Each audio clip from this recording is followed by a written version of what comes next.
Hi, എന്താണ് E20 അല്ലെങ്കിൽ ethanol petrol? 20% എഥനോളും 80% പെട്രോളും ചേർത്ത് നിർമ്മിക്കുന്ന ഒരു ഇന്ധനമാണ് E20 പെട്രോൾ. അപ്പോൾ എന്താണ് ഈ എഥനോൾ? പ്രധാനമായും എഥനോൾ ഒരു ബയോഫ്യൂവൽ ആണ്. ഓക്കെ, അഗ്രികൾച്ചർ പ്രോഡക്ട്സ് ആയിട്ടുള്ള കരിമ്പ് അല്ലെങ്കിൽ ബ്രോക്കൺ റൈസ്, പൊടിഞ്ഞ അരികൾ അല്ലെങ്കിൽ ചോളം തുടങ്ങിയ അഗ്രികൾച്ചർ ഉൽപ്പന്നങ്ങളിൽ നിന്ന് ഉണ്ടാക്കുന്ന ഒരു ബയോഫ്യൂവൽ ആണ് ഈ എഥനോൾ എന്ന് പറയുന്നത്. ഇത് മിക്സ് ചെയ്ത് വരുന്ന പെട്രോളാണ് E20 പെട്രോൾ.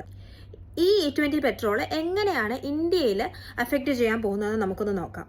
നമുക്കറിയാം, ടോട്ടൽ ഫ്യൂവൽ കൺസപ്ഷന്റെ 80% മറ്റുള്ള വിദേശ രാജ്യങ്ങളെ ആശ്രയിക്കുന്ന ഒരു രാജ്യമാണ് ഇന്ത്യ.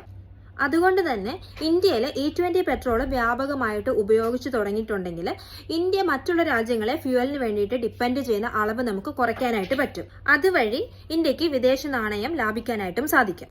എണ്ണ ഇറക്കുമതി കുറയ്ക്കുന്നത് കൊണ്ട് തന്നെ ഇത് ഇന്ത്യയുടെ ഊർജ്ജ സുരക്ഷ വർദ്ധിപ്പിക്കും. മാത്രമല്ല, ഇന്റർനാഷണൽ മാർക്കറ്റിൽ ഒരു എഫക്റ്റ് ഉണ്ടായാലും ഇന്ത്യയെ അത് വളരെയധികം ബാധിക്കാതെ നമുക്ക് മുന്നോട്ട് പോകാനായിട്ട് സാധിക്കും.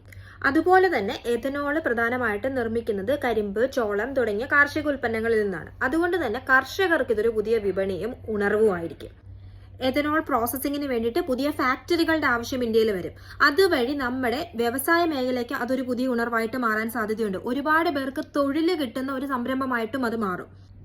ഇനി പെട്രോളിൽ എഥനോൾ കലർത്തുന്ന ഒരു പ്രോസസ്സ് ആദ്യമായി കൊണ്ടുവരുന്ന രാജ്യമല്ല ഇന്ത്യ. ഇതിനു മുന്നേ ബ്രസീലും അമേരിക്കയും ഒക്കെ വർഷങ്ങളായിട്ട് ഫോളോ ചെയ്തുകൊണ്ട് വരുന്ന ഒരു പ്രോസസ്സ് തന്നെയാണിത്.